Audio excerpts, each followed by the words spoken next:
to the Cardinals Rewind with Steven McCollum. I, of course, am Steven McCollum. This is a main event podcast, of course, a special podcast that we do off the branch of the main event.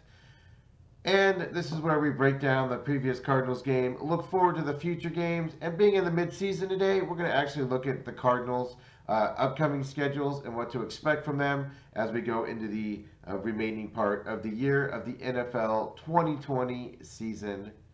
Should be a good time. Thanks for watching. Let's get into it. Because last week, as we all know, the Cardinals came off their bye week and they lose to the Miami Dolphins at home, 34-31. The defense was missing several starters. Offense gave up a fumble that Miami returned for a touchdown, and the Cardinals let one slip away that they should have won. Cardinals on the season fall to 5-3 record. Disappointing by any stretch. A lot of the Cardinals players after the game were saying that they let one go. You know, guys, they thought they should have won that game, which is good to see. Even Kyler Murray in his post-game press conference, if I can get those words out, said that it was very tense. He said we need to get better. Didn't say a lot in that. People came out about that, saying that they wanted to see him talk some more. But he had good. We have a lot of negatives to go in on this game here. Cliff Kingsbury, we've all been paying attention. Earlier in the season, we talked about how he gets cute at times, and there's a pattern emerging, and it has emerged on 3rd and 4th down with his play calling, so they don't convert them. Not getting points on things where drives where they could get field goals, and they go for it on 4th and 1, and they don't convert it. So there's a pattern going there as well on here. So let's get into it. As you all know, we do stay mainly positive on this podcast. We do obviously talk about negative things, but we do it in a way to, you know, not just bash on people just to have a hot take or anything like that. The glaring negative, because it did cost them 7 points, was the fumble by Kyler Murray on the first drive the Cardinals had. You know, they did a good job. The Dolphins get the ball to start the game. They go out there, 3 plays, 6 yards for the Dolphins, and they punt the ball to the Cardinals. Cardinals start off the drive at the Arizona 25-yard line. You got a 9-yard run by Kyler Murray. You had a 14-yard run by Kyler Murray. You had a 3-yard run by Chase Edmonds. You had a 4-yard pass to Chase Edmonds. If you're noticing a trend here, you're catching on, right? Then the next play, Kyler Murray goes out, tries to outrun the defensive player on the outside. He's careless with the ball. He does fumble it, gets knocked out of his hand. Basically, that includes a sack there. At the Arizona 42, negative 13 yards on that play, and he fumbles on it. Recovered by a Miami, and he goes, Lawson goes 36 yards for a Miami touchdown. This is the defense in the league that is leading the league in turnover points.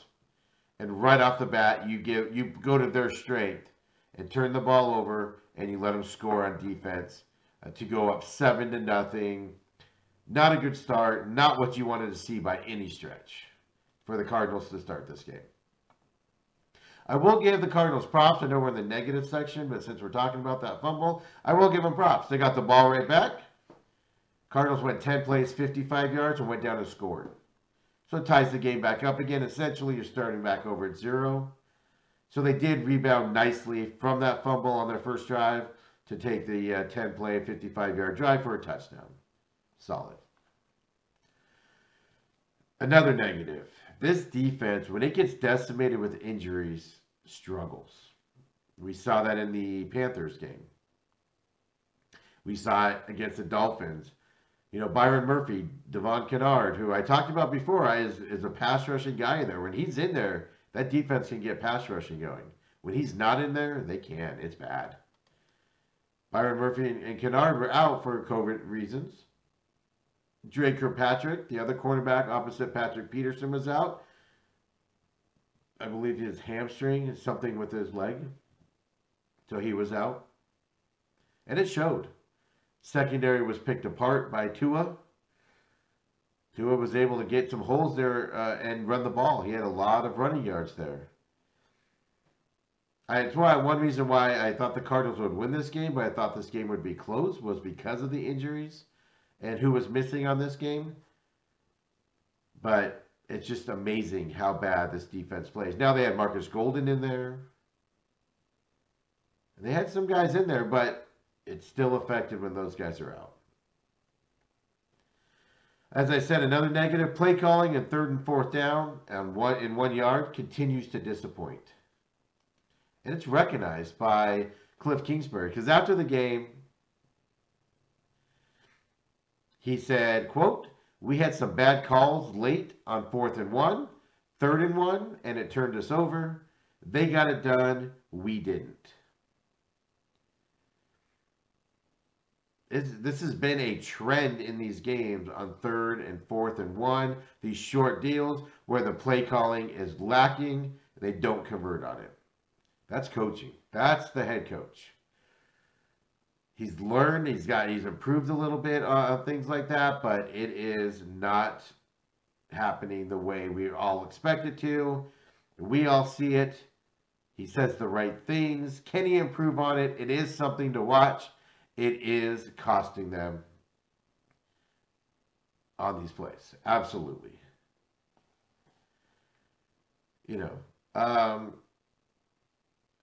So yeah, the takeaway early in the game where Kyler Murray fumbled it, they scored the touchdown. Late in the game, and the Cardinals could tie it up.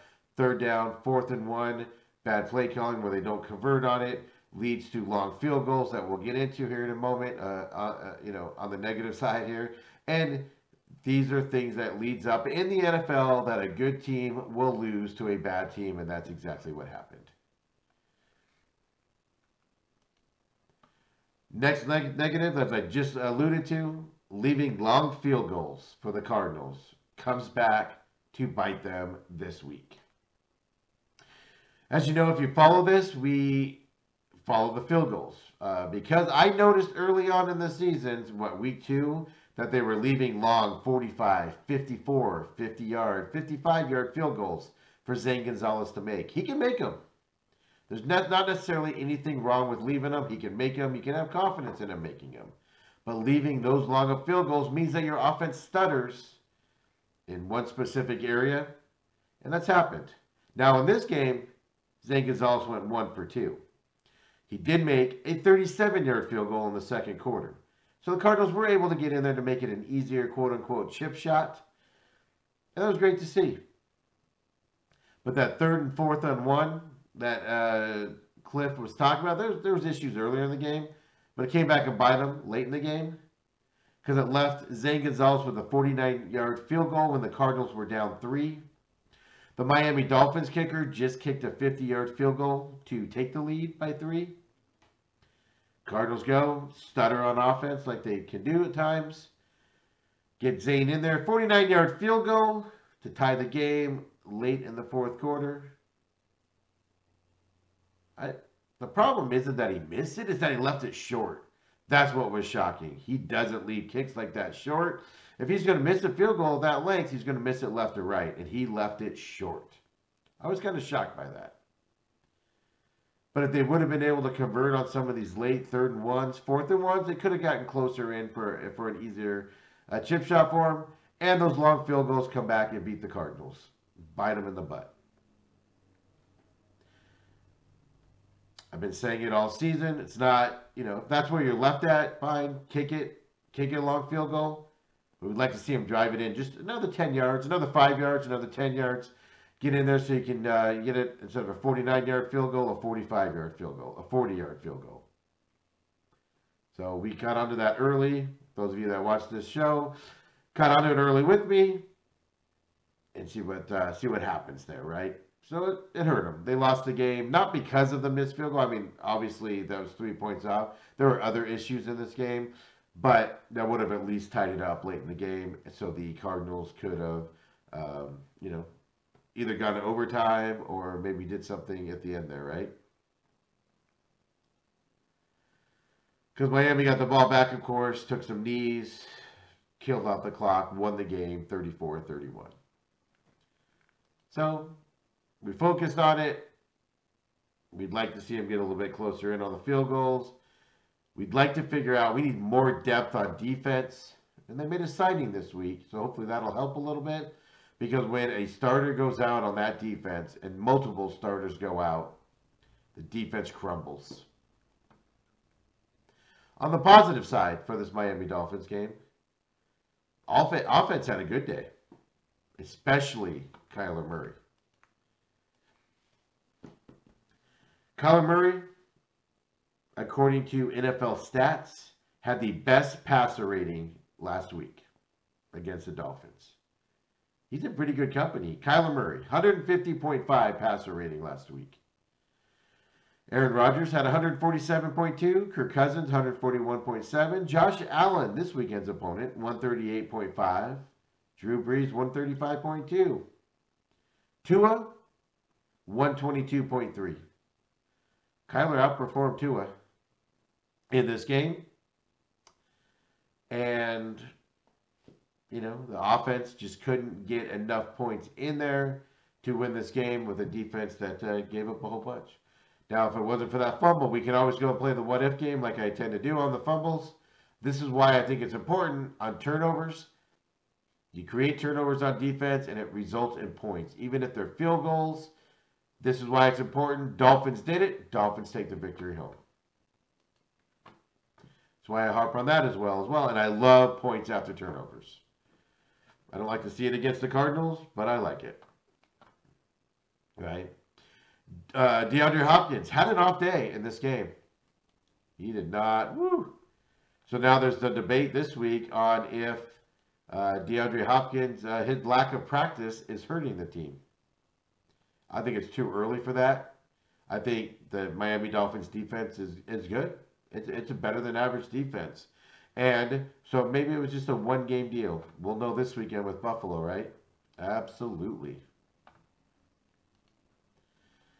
And DeAndre Hopkins struggled, as I said. He had 3 catches for 30 yards. He only had 3 targets in this game. But the nice thing to see about it on the positive side is the other receivers stepped up. Larry Fitzgerald sighting, everybody. 4 catches, 54 yards for Larry. Christian Kirk, 5 catches, 123 yards and a touchdown.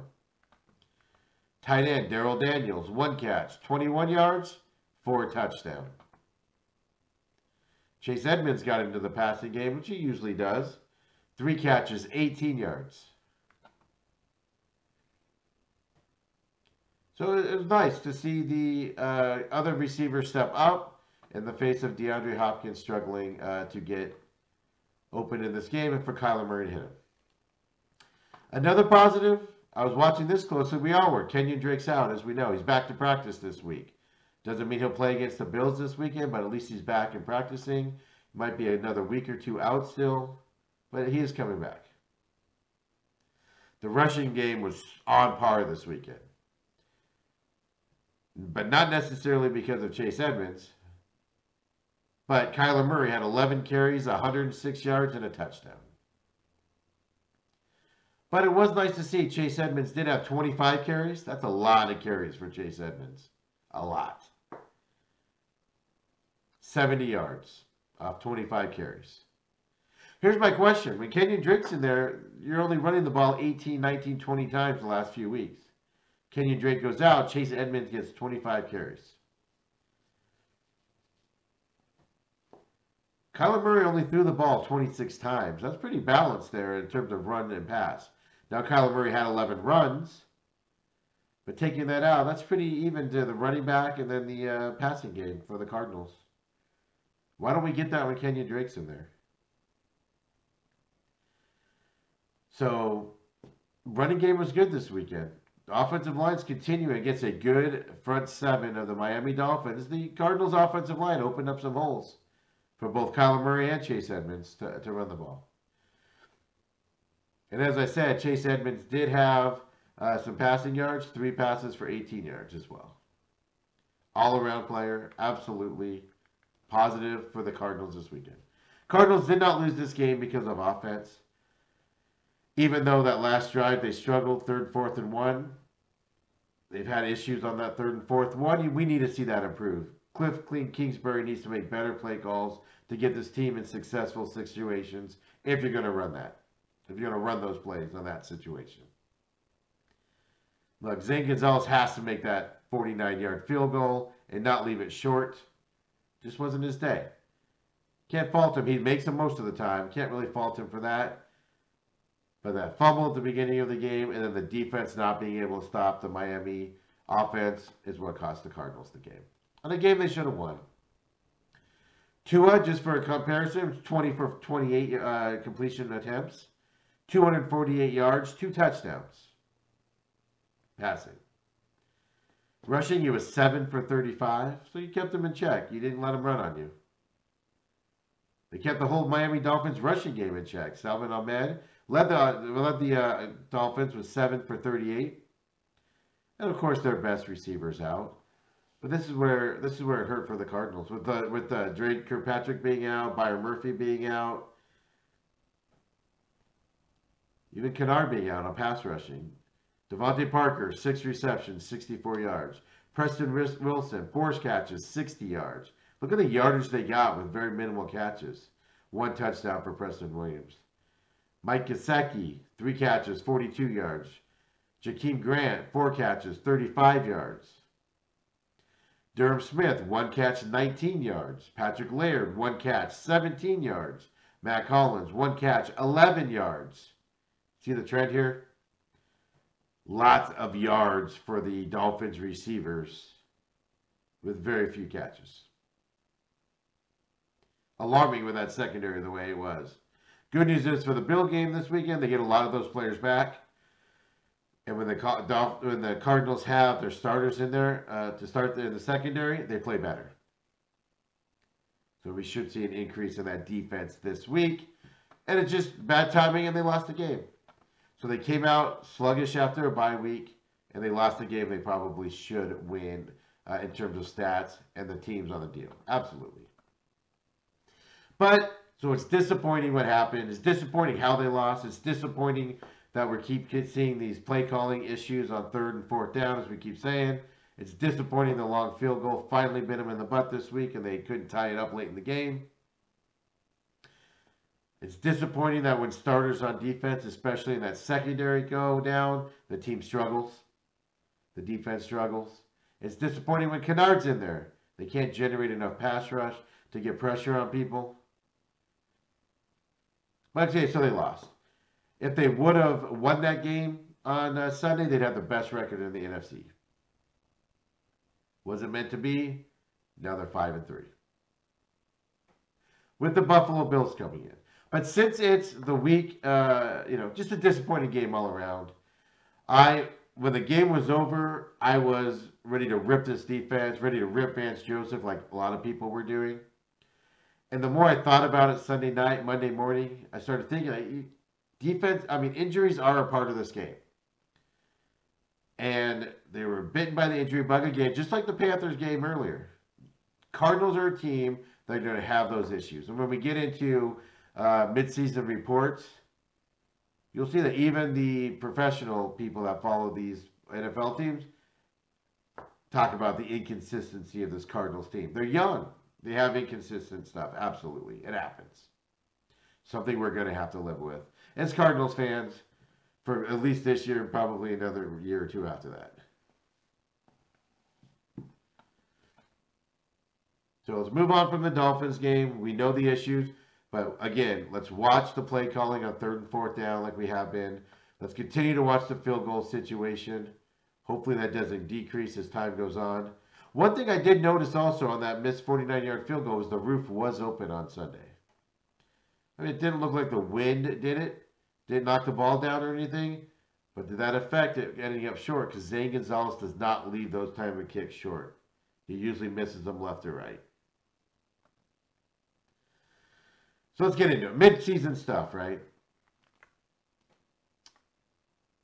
A lot of people are on this offense. They were the #1 offense in the league a couple weeks ago. I'm sure they're still up there because they still had a good offensive performance against the Dolphins. But here's what's interesting. The Cardinals plus 54-point differential is the best in the NFC.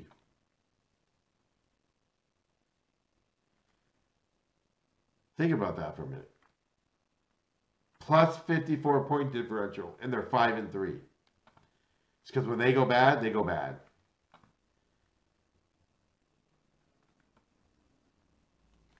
Inconsistent is the key word here early in the season for the Cardinals.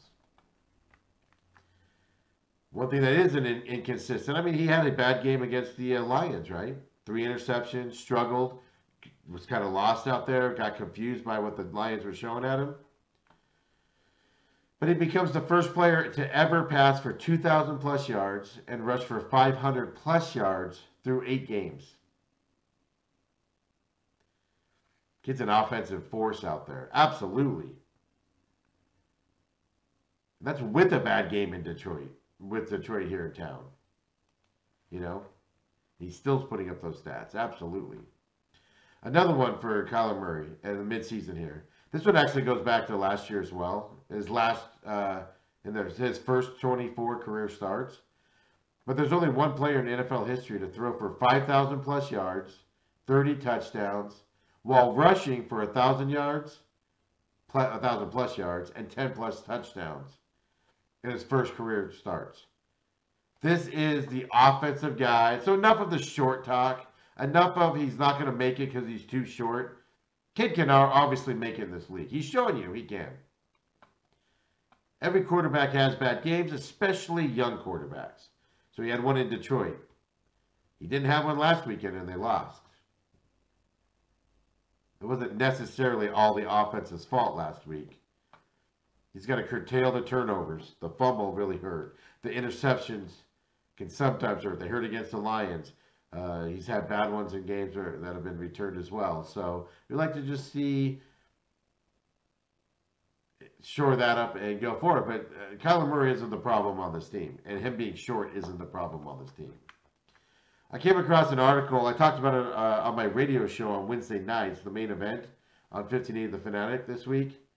Remaining strength of schedule for all 32 teams. NFLUpdate.com came out with this. And we disputed it a little bit.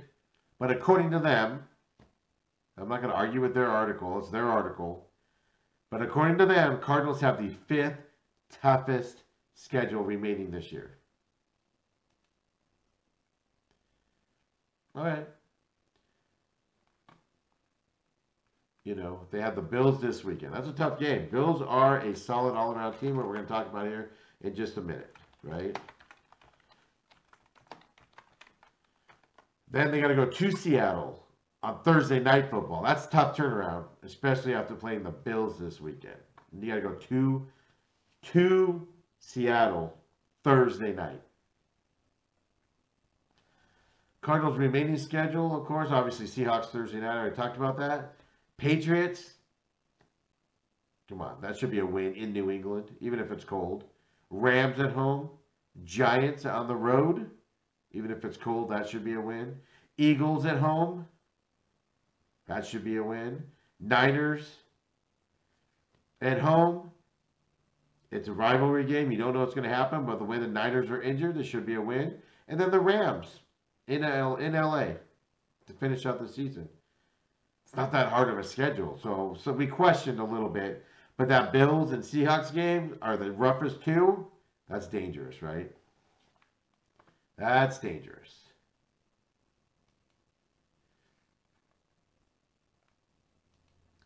So that is the article. It's up there. I posted it on the Twitter at the Main Event Pod. Everybody can see that if you agree with it or not. Just kind of see what they think.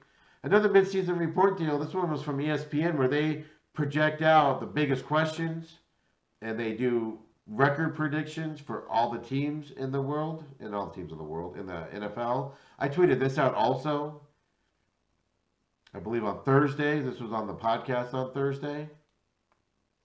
But interesting thing, like I said, they said first half in 2 words, consistently inconsistent. And that sums up this Cardinals first half. Nothing wrong with it. They're winning. They're 5-3. But they're just inconsistent. They should have a better record if they were more consistent. And this is what they say. I'm just going to read it because it sums it up perfectly. Now, this ESPN article, it says, there are moments, even large majority of games, when the Cardinals look like the best team in football.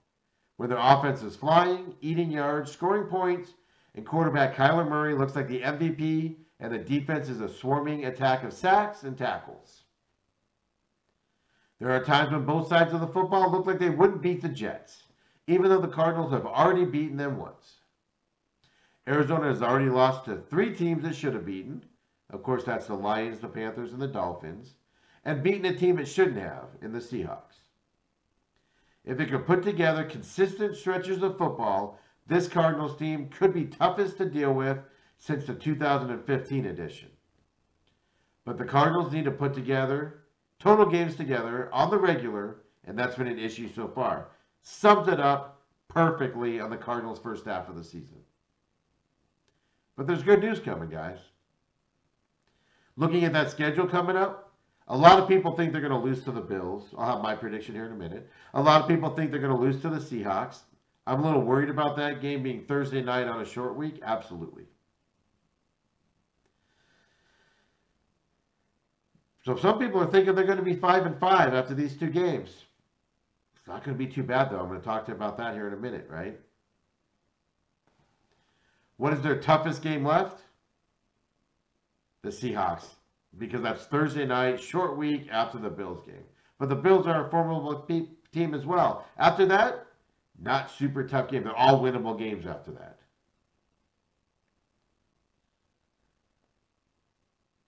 ESPN's final record prediction for the Cardinals, 10-6. They're already at 5 wins. They have to win 5 more, and I read you the schedule. Right? So if we go back to the schedule again, they're 5-6 now. Let's just, I'll give you my prediction in a minute, but let's just go through. Let's say they lose to the Bills and Seahawks. That makes them 5-5. Everybody will be disappointed and down. Fine. Patriots should be a win, 6-5. Rams should be a win at home, 7-5. Giants on the road should be a win, 8-5. Eagles at home should be a win, 9-5. 49ers at home should be a win, 10-5. Rams on the road, 11-5. Now, because they're inconsistent, you expect them to drop in one of those games, which would put them at 10-6. It would be even more disappointing if they lose another one of those games and end up 9-7. But either way, they should be in the playoffs. And you can't argue with the playoff run here with the Cardinals here in the second season of Cliff Kingsbury and Kyler Murray. Can't argue with that at all. So there's some positivity still, even though there's a lot of negativity going around because they should have won that Dolphins game. And with who they got these next 2 weeks, I get it. 5-5 is not going to look good when you start 5-2. I get it. Be nice if they could pull out a win in these next 2, absolutely, to get us to the deal. So just a little mid-season looking at there for the Cardinals we can look at. This week, the Cardinals, the 7-2 Buffalo Bills come to Glendale. And the Cardinals did open the week as a 2-point favorite this weekend. Kind of surprised me a little bit. The Buffalo Bills just beat the Seattle Seahawks, 44-34, I believe that final was, 34-33 last weekend. Buffalo Bills are coming in as a very complete team. Their defense is stellar. One of the best defenses in the league. Their offense is good. Josh Allen is a Kyler Murray type running back where he's got pinpoint accuracy on his throwing and he can run the ball. The difference is Kyler Murray is strategic with his running. Josh Allen will just run you over.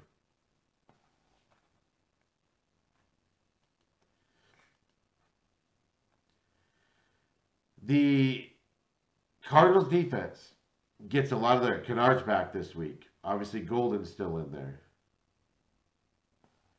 Budda Baker has a groin issue, hasn't practiced all week, but he's expected to play.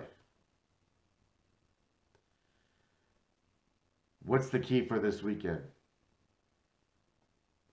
Shutting down Josh Allen. Not allowing him to pass the ball around, getting to him, hitting him, sacking him, not letting him run the ball. Keep him in the pocket. Make him throw the football. And then do what you can. I think that's going to be the key. This might be a high-scoring affair between the two teams. But the Cardinals need to make sure they get the points out there and stop them this week. And I think with all their players back, they should be able to.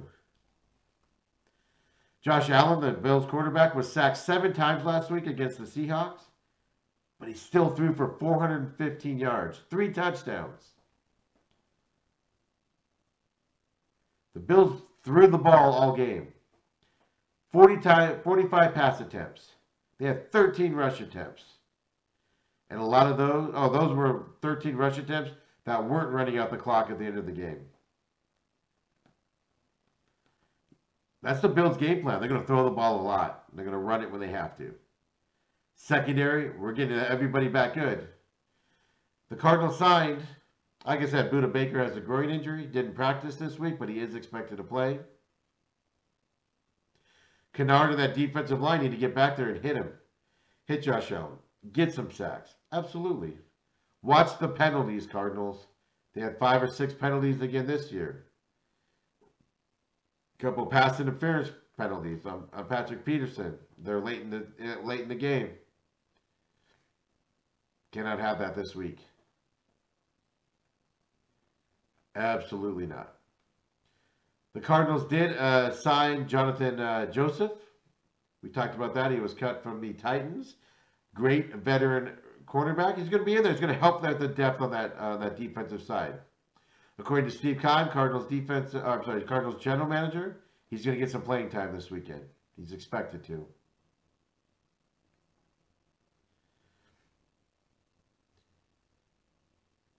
That's going to help out in there. You got Prince Amakamura. I can say that 10 times fast. They signed him, but he hasn't moved up in the deal.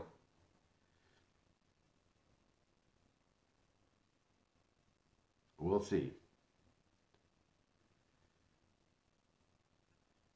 Isaiah Simmons had a lot of plays in the Dolphins game because he had to. They were a lack of depth. He had a decent game last week for his first game with a lot of snaps. So his defense needs to step up for the Cardinals. Need to keep Josh Allen. He's going to throw the ball. You need to make sure that secondary keeps him.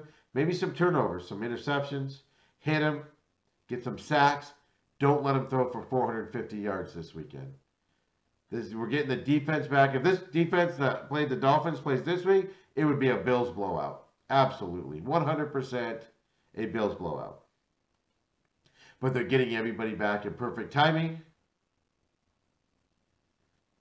Because Kennard, Marcus Golden, Gardeck, Hassan Reddick need to get their pass rush on.